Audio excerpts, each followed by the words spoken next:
Hello friends, आज अभी हम करेंगे part number 8 tension and conflict.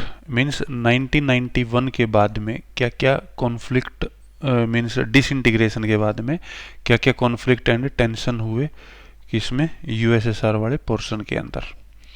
ठीक है, तो थोड़ा सा बड़ा 5-6 स्लाइड है इसके अंदर, ध्यान से देखना है। ठीक है, conflict in former Soviet republics. देखो वहाँ पे क्या हुआ कि सिविल वॉर हुआ, इंसर्जेंसी हुई एंड सेशनिस्ट मूवमेंट हुई।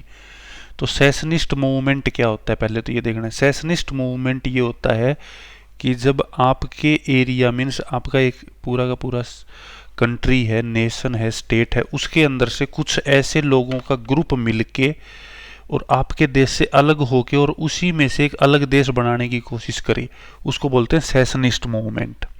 ठीक है, तो ये सारी चीजें हुई। अब रसिया के अंदर कहाँ कहाँ पे, चेचन्या एंड डेगिस्तान, वोयलेंट सेशनिस्ट मूवमेंट, आज भी ये चेचन्या रसिया के अंदर ही है। तो इन दोनों ग्रुप ने मिलके, इन दोनों एरिया के लोगों ने, चेचन्या एंड देगिस्तान, इन दोनों ने सेशनिस्ट मूवमेंट करी, मतलब उन लोगों से अलग होके अलग एक देश बनाने की कोशिश करी।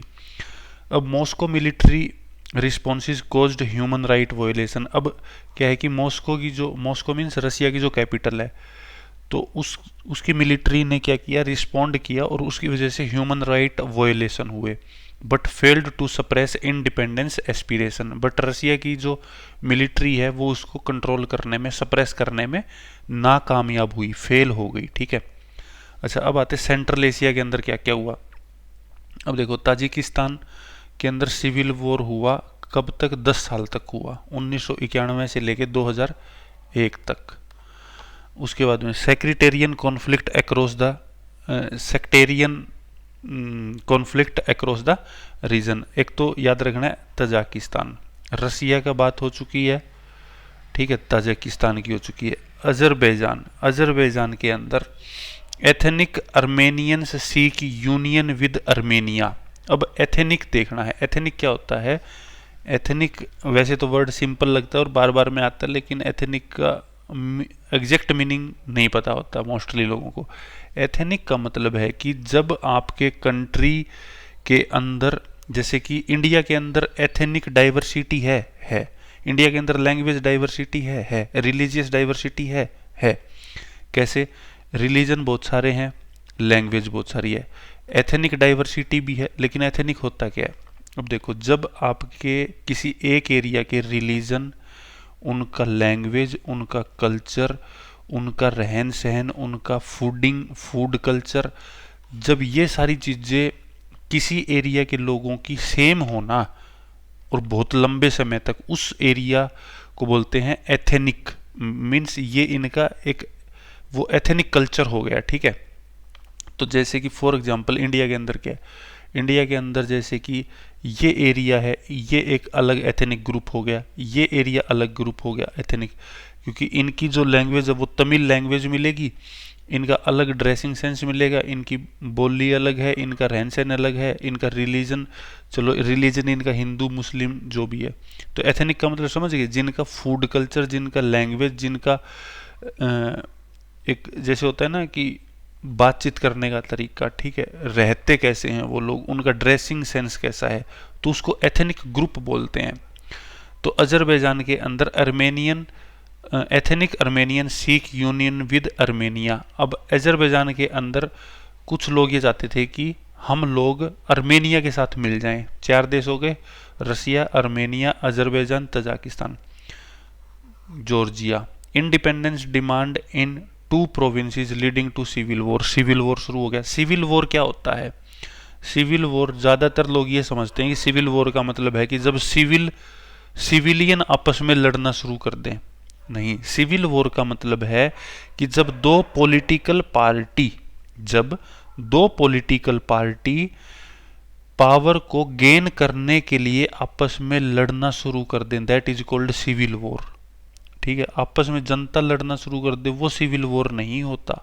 सिविल वॉर का मतलब जब दो पॉलिटिकल एंटिटी, जब दो पॉलिटिकल पार्टी आपस में पावर के लिए लड़ना शुरू कर दें, उसको सिविल वॉर बोलेंगे। Movement against regime in Ukraine, movement against regime in Ukraine, Kyrgyzstan and Georgia. देख रहे हो ना, जितने देश अलग हुए सभी के अंदर की कोई भी देश के अंदर स्टेबिलिटी नहीं है आफ्टर 1991। अच्छा, वोटर डिस्प्यूट भी शुरू हो गए, causing instability for ordinary citizen. Voter dispute means ऊपर का एरिया है ना, मीन्स पूरी अर्थ है, तो इस एरिया के अंदर सनलाइट तो इतनी जाती नहीं है, ठीक है, तो वोटर स्केर्सिटी भी रहेगी यहाँ पर, तो ये कॉन्फ्लिक्ट हो रहे हैं। अब देखो hydrocarbon resources and external influence. अब ना दूसरे लोगों को भी पता है कि भाई रसिया के रिसोर्सेज इन लोगों को चाहिए हैं, मतलब दुनिया के लोगों को, जैसे कि ये रसिया है तो ये पूरा नेचुरल रिसोर्स है, लेकिन इनको इनको जितने देश यहाँ पर हैं इन सबको तो रसिया के रिसोर्सेज तो चाहिए है ना। अब ये जो लोग हैं ना एक्सटर्नल मीन्स ये तो सारे एक्सटर्नल लोग हो गए रसिया के लिए, तो या यहाँ के जितने भी कंट्री हैं इनके लिए। अब ये सारे कंट्री यहाँ की पॉलिटिक्स को इन्फ्लुएंस कर रहे हैं, क्यों कर रहे हैं, क्योंकि इनको इन रिसोर्सेज चाहिए, हाइड्रोकार्बन रिसोर्सेज। अब जो सेंट्रल एशिया है ना, सेंट्रल एशिया के अंदर 5 देश है, सेंट्रल एशिया में 5 देश हैं, ठीक है। तो सेंट्रल एशिया के अंदर hydrocarbon wealth brings economic benefit but attract external power. अब सेंट्रल एशिया के अंदर हाइड्रोकार्बन वेल्थ तो है, लेकिन अब ना दूसरे लोगों को चाहिए तो वो आके वहाँ की पॉलिटिक्स के अंदर इंटरफेयर करेंगे। अब दूसरे लोग इंटरफेयर करेंगे तो located near Russia, China and Afghanistan, Pakistan and West Asia. कौन है ये 5 देश सेंट्रल एशिया के नज़दीक हैं, ठीक है, इसके अंदर ये बता रहा है। अब post 9/11 US military basis established for Afghan and Iraq war. अब जब लादेन ने यहाँ पे हमला किया था ना, तो जब इस हमले के अंदर ये बोले कि हम तो भाई टेररिज्म ख़त्म करेंगे, ठीक है, ग्लोबल वॉर अगेंस्ट टेररिज्म शुरू कर दिया था ना अमेरिका ने, रसिया के अंदर आके बेस बना लिया और इराक के अंदर भी शुरू कर दिया। तो रसिया ने इस चीज़ को देखा, Russia sees the region as its near abroad desiring influence. इसका मतलब है कि रसिया को ये लगा कि अमेरिका आके हमारे एरिया के पास आके इन्फ्लुएंस करने की कोशिश कर रहा है। चाइना क्या था कि चाइना इंटरेस्टेड था रसिया के और उसके साइड के जितने भी देश है सेंट्रल एशिया के, वहाँ पर ऑयल रिसोर्सेज के अंदर, ठीक है। तो रसिया ने चाइना ने भी आके वहाँ पे बॉर्डर ट्रेड और सेटलमेंट कर दिया। और आज जो आप लोग एससीओ देख रहे हो ना, एससीओ इसी का रिजल्ट है। किसका? चाइना को जब ये चाहिए था ना ऑयल रिसोर्सेज सेंट्रल एशिया से, उसी की वजह से चाइना ने एससीओ बनाया, ठीक है। वो हम बाद में करेंगे, लेकिन मैं वैसे बता रहा हूँ, ठीक है, कि एससीओ जो तुम पढ़ते हो संघाई कॉरपोरेशन, तो ये चीज़ है, ठीक है। उसके बाद में ईस्टर्न यूरोप, जो ईस्टर्न यूरोप का मतलब कौन सा है, जैसे फॉर एग्जांपल ये पूरा अर्थ है, ये यूएसएसआर मान लीजिए, तो यहाँ के जो कंट्रीज हैं ये यूरोप है, तो ये जो एरिया है ये ईस्टर्न यूरोप है। अब ईस्टर्न यूरोप के अंदर जैक स्लोवाकिया एक कंट्री है, उसके अंदर पीसफुल स्प्लिट हुआ, मतलब शांति से हो गया। उसके अंदर कौन कौन से देश थे? जैक रिपब्लिक एंड स्लोवाकिया। अच्छा, जैक स्लोवाकिया याद रखना है, उसके 2 टुकड़े हुए, जैक रिपब्लिक एंड स्लोवाकिया, पीसफुली हुए, कोई लड़ाई नहीं हुई। उसके बाद है यूगोस्लाविया, यूगोस्लाविया के अंदर ब्रेकअप हुआ 1991 के अंदर, और उसके अंदर से 4-5 टुकड़े हुए। कौन से? Croatia, Slovenia, Bosnia and Herzegovina. इन चारों देशों ने अपनी इंडिपेंडेंस डिक्लेयर कर दी। उसके बाद दोबारा से वर्ड आ गया एथनिक सर्ब, ठीक है। एथनिक सर्ब वो लोग हैं जिनके वही religion, language, dressing sense, Khan पान और ये जो जितनी भी चीज़ें हैं ना, वो सारी की सारी सेम मिलेंगी, ठीक है। तो ethnic Serb opposed independence leading to massacre of non Serb Bosnian. अब जो एथनिक सर्ब्स हैं ना, उन लोगों ने इंडिपेंडेंस को अपोज किया और उसकी वजह से नॉन सर्ब जो लोग थे ना बोस्निया के अंदर, उनका मासेकर मीन्स वहाँ पे मारकाट हुई। और इस चीज़ की वजह से नाटो कौन है? अमेरिका का अलायंस है, ठीक है, नॉर्थ एटलांटिक ट्रीटी ऑर्गेनाइजेशन, और ये मिलिट्री अलायंस है। मीन्स अगर किसी एक देश के ऊपर हमला हुआ तो जितने भी देश नाटो के सदस्य हैं ना, फॉर एग्जांपल मान लीजिए कि ये यहाँ पर जो भी देश है ना, ये देश नाटो के सदस्य है। मान लीजिए कि इस देश के ऊपर हमला हो गया, इस देश के ऊपर, ठीक है, इस देश पे हमला हो गया, और कर दिया, मान लो इस देश ने इसके ऊपर हमला कर दिया, या फिर इसने इसके ऊपर हमला कर दिया, जिसने भी कर दिया, तो ये जितने भी देश नाटो के जो सदस्य हैं ना, ये सारे इसकी तरफ से इसके खिलाफ लड़ेंगे। नाटो का यही काम है। तो NATO intervened with bombings during the inter ethnic civil war. अब नाटो ने इसकी तरफ से फिर लड़ाई शुरू कर दी, ठीक है, तो इंटर एथनिक सिविल वॉर इसको बोला गया, ठीक है। तो ये सारे के सारे किसकी वजह से हो रही हैं सारी लड़ाइयाँ? ये सारी लड़ाइयाँ हो रही हैं just because of disintegration of USSR. अब देखो जो जो चीज़ हमने पढ़ा, चेचन्या एंड डेगिस्तान कौन है?